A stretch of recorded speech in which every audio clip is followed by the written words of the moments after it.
Assalamualaikum warahmatullahi wabarakatuh.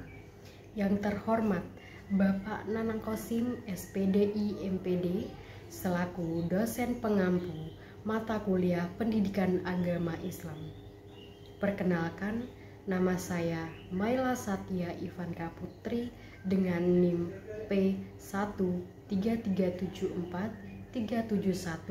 P1334437122337 dari kelas 1D jurusan Rekam Medis dan Informasi Kesehatan Politeknik Kesehatan Kementerian Kesehatan Semarang kelas Kendal.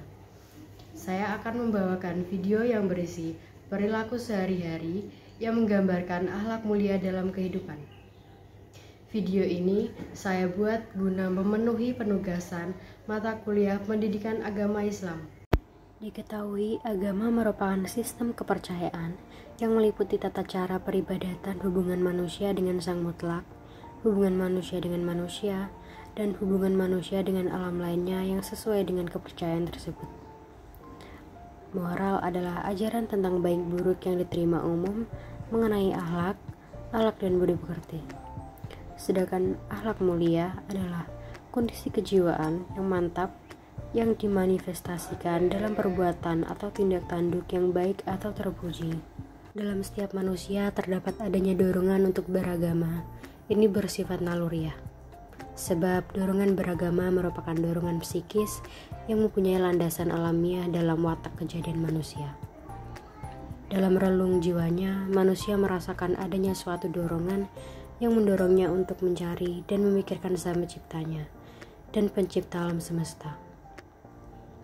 Alam pun mendorong untuk menyembahnya, memohon kepadanya, dan meminta pertolongan kepadanya setiap tertimpa malapetaka dan bencana. Al-Quran menyebutkan bahwa dorongan agama merupakan dorongan yang alamiah, seperti yang disebutkan dalam Quran Surat Ar-Rum, yang artinya, maka hadapkanlah wajahmu dengan lurus kepada agama Allah, tetaplah atas fitrah Allah yang telah menciptakan manusia menurut fitrah itu. Tidak ada perubahan pada fitrah Allah, itulah agama yang lurus. Tetapi kebanyakan manusia tidak mengetahui. Dalam ayat tersebut menjelaskan bahwa salah satu kelebihan manusia sebagai makhluk Allah adalah ia dianugerahi fitrah.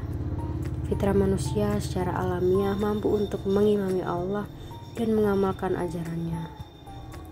Karena fitrah inilah kemudian manusia dijuluki sebagai homo religius atau makhluk beragama, atau homo divinian, makhluk yang bertuhan.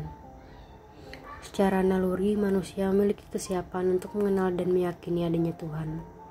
Dengan kata lain, pengetahuan dan pengakuan pada Tuhan sebenarnya telah tertanam secara kokoh dalam fitrah setiap manusia. Namun, perpaduan dengan jasad telah membuat berbagai kesibukan manusia untuk memenuhi berbagai tuntutan dan berbagai godaan serta tipu daya duniawi. Yang lain telah membuat pengetahuan dan pengakuan tersebut kadang-kadang terlengahkan, bahkan ada yang terbalik mengabaikannya.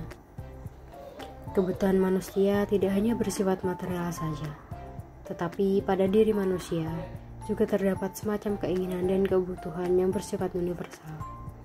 Kebutuhan ini melebihi kebutuhan-kebutuhan lainnya. Kebutuhan akan hal tersebut merupakan kebutuhan kodrati, berupa keinginan untuk menyintai dan dicintai Tuhan. Manusia ingin mengabdikan dirinya pada Tuhan. Dan agama sangat penting dalam kehidupan manusia, salah satunya sebagai sumber akhlak. Agama yang diyakini sebagai sumber wahyu dari Tuhan sangat efektif dan memiliki daya tahan yang kuat dalam mengarahkan manusia agar tidak melakukan tindakan amoral dan asusila. Sebagai saran atau implikasi, umat muslim yang taat sudah seharusnya menjadikan agama dalam hal ini adalah Al-Quran dan hadis sebagai pedoman atau petunjuk dalam menjalani setiap aktivitas.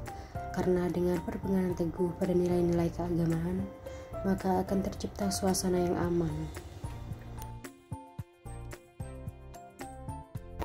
Semua umat Islam harus mendasari keislamannya dengan pengetahuan agama Islam yang memadai, minimal sebagai bekal untuk menjalankan fungsinya di muka bumi ini, baik sebagai Khalifatullah maupun sebagai Abdullah, Sebagai khalifah Allah, manusia harus memiliki pengetahuan dan keterampilan mengenai masalah keduniaan, sehingga dapat memfungsikan secara maksimal. Sedang sebagai hamba Allah, manusia harus memiliki bekal ilmu agama untuk dapat mengabdikan dirinya kepada Allah dengan benar. Sekian video dari saya, kurang lebihnya mohon maaf. Terima kasih. Wassalamualaikum warahmatullahi wabarakatuh.